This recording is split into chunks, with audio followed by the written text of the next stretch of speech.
Well, again, three quite different projects and very much different in scale from the school, which is a relatively small building, to what John was just showing and what Bruno showed of the reconstruction of Antakya. But in each of them, the idea seemed to unite them was that there is some role, at least, for the relationship between built form, whether it's reconstructed or whether it's new, interacting with land form to create some sort of sense of community. And John, from you, I think it's quite interesting that you're talking about this in terms of the community, the effects. But what about the construction technology to make those buildings? I know that that's not the same as ethics and values, but it won't work unless it does have some sort of construction method. Yeah, well, in our case, the general construction in that area currently would be for the housing would be a concrete podium with 5 stories of wood above it. 5 stories of wood? 5 stories of wood above it. And, but nowadays, the thing is, even those taller buildings, the 8, 12-story buildings and the office buildings could all be done in mass timber. Right. And still generally with a concrete base on it, but it kind of depends on the local code officials and whether they would embrace mass timber for parking garages and things like that. So it would use new but relatively established technology. Yes. Yeah. And Bruno, for you, are you using quite traditional construction techniques and methods in the reconstruction of Antakya, or will you introduce something new as well? I think what's particular about the project I talked about is the emergency that sort of associated with it. So I was able to visit the site a few weeks back, and they're completing the first 2,000 units in the core area. And that's utilizing traditional methodologies, but I think this is mostly driven by the capacity that exists within the country. But I think when we were looking at the build out at the phasing, I think the quantities are just enormous, right? And I think it's a national challenge, right? Of how do you build at that scale? Because if you sum that up compared to the annual construction volume in Turkey, right? It's a very, very significant portion. So you sort of, I think it's the constraints of time ultimately sort of pushed us towards using traditional methodologies. And Jorge, your building obviously is smaller in scale, but extremely important in the sense that you're taking children and trying to instill in them some sort of sense of value. And was that led by research you did, or was it the client, or how did you develop the ideas for that?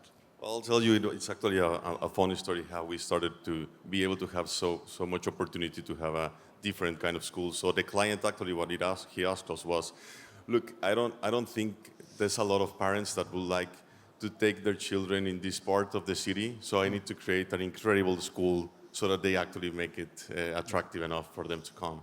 So he gave us a lot of freedom to start thinking about something, and when we arrived to the site, and honestly, when you have these clear views towards the volcano, we're like, well, this is it, we need to inspire it like that. And honestly, as the beginning of the presentation that shows, we really wanted to get away from the classic, standard building with the patio, and then really have those courtyards, but completely have that openness on just one facade looking towards the courtyards, and the back is just, the soil nestled in the landscape. And you have Popocatépetl, or whatever the mountain is in the background, the volcano. Yeah, exactly. Which is, a fairly strong presence of nature. Yes. Yeah, good. And I suppose the bigger question that leads on from this, these are projects, different scales, but they are individual projects.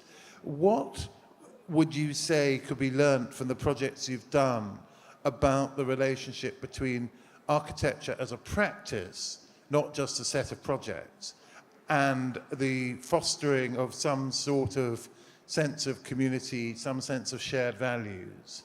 Perhaps I could ask each of you to respond.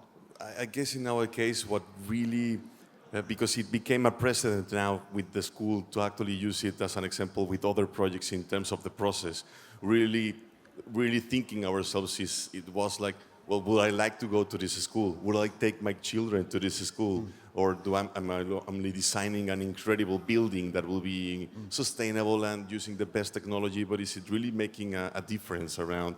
And I think that it's something that we're actually questioning around in each one of the projects that we're doing right now, to question really the typology and what has happened before, and why do we always kind of answer and take the design solutions so quickly to say like, oh, this, I know exactly what it is, this is what we should be doing, and it's incredible. But I think we need to question more during the design process and really go back a little bit. And I guess that's what we have learned. John. Could you repeat the question again, Jeremy? Yes, it's really what the, stepping back a bit from individual projects, what can architecture as a practice, as a set of its own values, working methods, whatever you want to describe it as, might be able to do to create a shared set of values for a community? Yeah, I think relative to the project, but in general as well, is this notion of emotional meaning. And I think I was very delighted that this year's theme was Hearts and Minds, because I think that architecture and the way the design profession has progressed over the last 60 years has been a little bit too much on the linear, logical, verbal side of things, and not enough designing from the heart. And you see that in both the things that you guys were doing, and a lot of the things that are here at WAF, but in general in architecture, it's pragmatic. It's more engineering based, and it's lost that heart. And even sometimes if that heart is very subjective and maybe even seemingly arbitrary, but it creates an emotional response. It creates beauty. And you see that around Miami Beach with just walking the 4 blocks around the convention center, is you see a very lovable scale of architecture. The detailing, it's consistent, which means that you can see patterns. But I would say that universally, at least in this little neighborhood right here, it's hard-pressed to find a building that I didn't emotionally respond to. When you go out to many places in the world right now, most of the buildings have sort of a sameness. It's like the Architectural Review's notion of notopia. They lack emotional engagement. They lack a quirkiness. They lack a humanness to them. And it doesn't mean that they can't be net zero positive. It doesn't mean that they can't. But if they don't have a heart, then one of the phrases that was in the presentation was about sustainability and about beauty and emotional meaning, and which I think I feel I can never repeat this enough, is the most sustainable things in life are those things you will not throw away because you love them too much.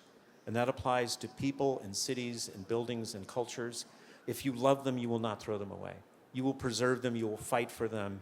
And I think we're missing that word love, which is what I like about Hearts and Minds. And that also comes up in a city, doesn't it, Bruno? And thinking of your role as head of urban design in one of the world's major architectural firms, that, I'm sure Norman would say from the beginning, but you could probably date it in Foster's with the Neem building, with that was very much about making a relationship, and I would guess you could call it an emotional relationship with an existing, in that case, historic monument, but it's gone on in working in other contexts. Perhaps you could say a bit about that, and particularly how it happens at Foster's. Yeah, no, absolutely. I think when we started this particular project, we did quite a bit of research at the beginning, and we looked at reconstruction efforts in the aftermath of other natural disasters, and for instance, a couple of Italian earthquakes where cities have been rebuilt. And what resonated with me personally at the time was the statement from a man who moved back to this, or was going back to this new place, and he said, "This is no longer my city. I don't recognize this place." So I think there is something very emotional about the environment that we all know, that sort of collective memory. And I think that's why we sort of been advocating throughout the whole process, to sort of not do what architects normally do, which is come up with the big gesture and the new shape, etc., but actually be very humble and say, there's a lot of good stuff in there. We can optimize it, we can make it more efficient, etc. But it's not. We can't just optimize it to the degree where people don't recognize the place, right? So I think the meaning in the road network, the meaning in where the schools and the mosques are, etc. I think for us were very important, and I think in some ways this project is quite different from, as I said, I think sort of the more commercial work we might do, because it was not about the big gesture. Good. And I have to say that when you're talking about recovering from disaster, I'm reminded of the comment made by the English diarist John Evelyn when he, living in Deptford, walked along the south bank of the Thames to watch the Great Fire on the other side of the river. And his note in his diary is very terse, but enormously emotionally redolent, which is London was, but is no more. And that's summing up, I think, what you're saying, the emotional reaction of that sort of destruction. Anyway, I think we're really quite up against time now, so we're going to draw this discussion to a close, although I hope we can continue to think about the issues, and obviously you can continue any sort of discussion privately. And we're going to reconvene here, I think, at 5 o'clock for the final two projects for today in the WAFX series on power and justice. So see you a bit later. Thank you very much. Thank you.